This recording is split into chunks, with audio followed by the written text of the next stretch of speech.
Shalom, selamat pagi Bapak Ibu serta saudara yang dikasih oleh Tuhan. Selamat memasuki hari yang baru di awal minggu ini.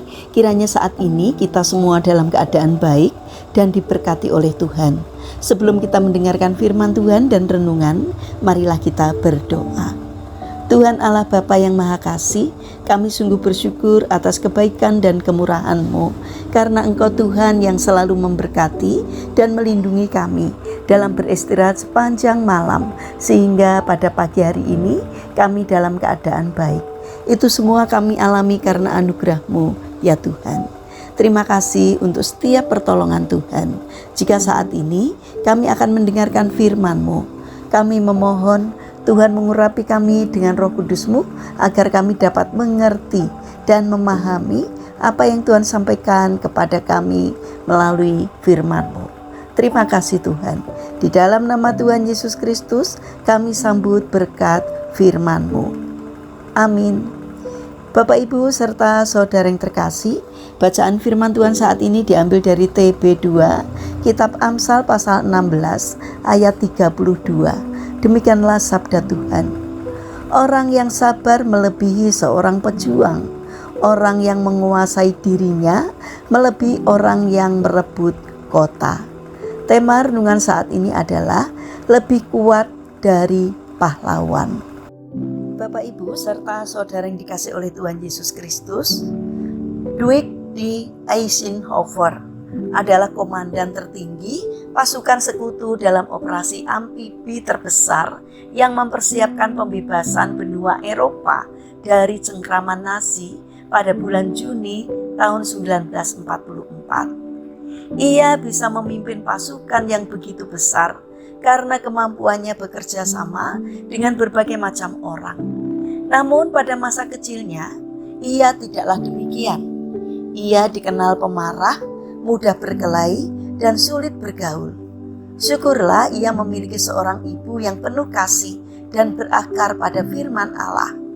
Suatu kali setelah Eisenhower kecil meluapkan amarahnya hingga melukai dirinya sendiri, sang ibu sedang membalut tangannya sambil mengutip Amsal 16 ayat 32. Orang yang sabar melebihi seorang pahlawan. Orang yang menguasai dirinya melebihi orang yang merebut kota. Kata-kata itu menempel kuat di dalam hatinya.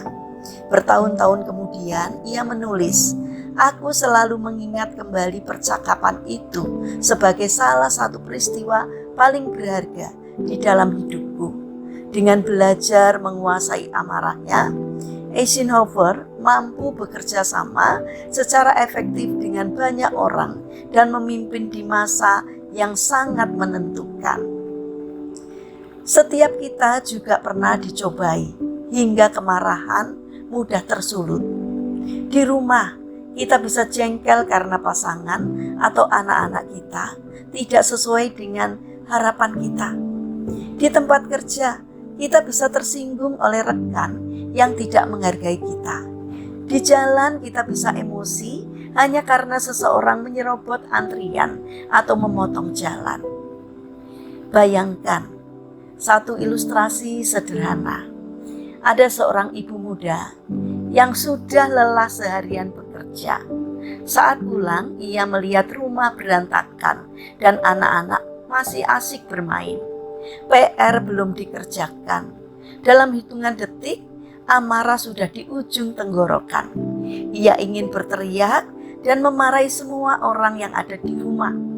Namun ia teringat firman Tuhan, orang yang sabar melebihi seorang pejuang.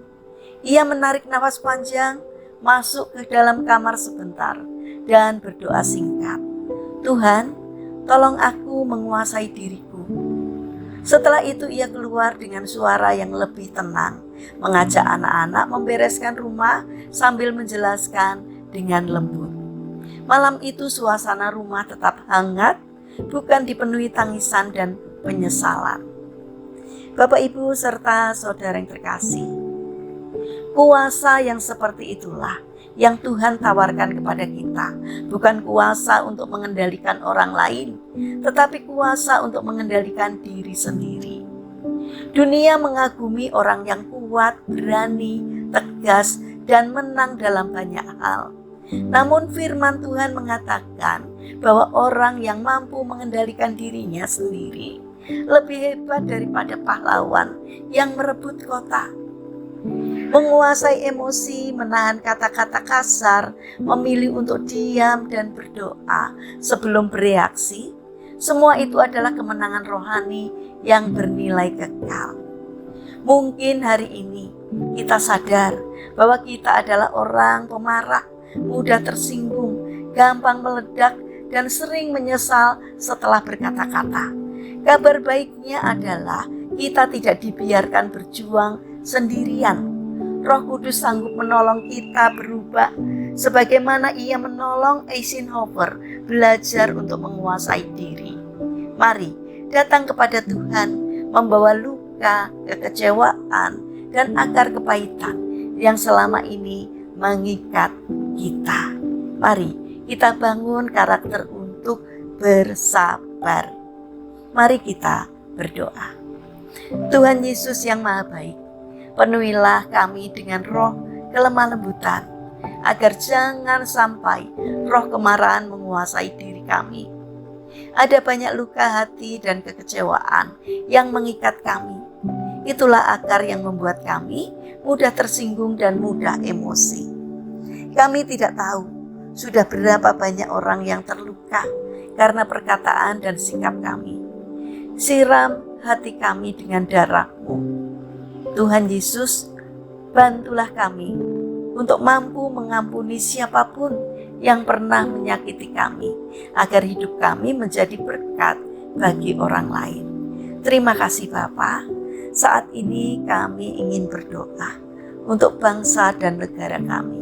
Berkatilah bangsa kami agar menjadi bangsa yang semakin bijaksana, tidak mudah terprovokasi oleh kelompok orang-orang yang tidak bertanggung jawab. Tolonglah Tuhan untuk saudara-saudara kami yang terkena musibah di beberapa daerah. Kiranya Tuhan hadir di sana untuk menolong, memberikan kekuatan, memberikan penghiburan, dan kiranya Tuhan memberkati mereka. Terima kasih Bapa. Saat ini kami berdoa bagi saudara-saudara kami yang mengalami lemah fisik atau sakit. Kami memohon belas kasih dan kemurahan-Mu. Kiranya Tuhan berkenan hadir untuk menjamah dan memberikan kesembuhan. Bapa yang Maha Baik, kami ingin menyerahkan juga untuk saudara-saudara kami yang mengalami pergumulan dan kesulitan dalam kehidupannya. Kiranya Tuhan membimbing mereka sehingga mereka menemukan jalan keluar. Kiranya Tuhan berkenan hadir untuk memberkatinya. Terima kasih Bapa. Kami ingin serahkan seluruh aktivitas kami hari ini ke dalam tangan Tuhan. Kami memohon Tuhan yang menyertai dan memberkati kami, sehingga apapun yang boleh kami kerjakan boleh mendatangkan berkat dan sukacita, tidak hanya bagi diri kami, namun juga bagi sesama kami. Terima kasih Tuhan. Kami serahkan doa dan sembahyang kami kepada Allah yang hidup, yang kami kenal di dalam nama Tuhan Yesus Kristus. Amin. Puji Tuhan Bapak Ibu serta saudara yang terkasih.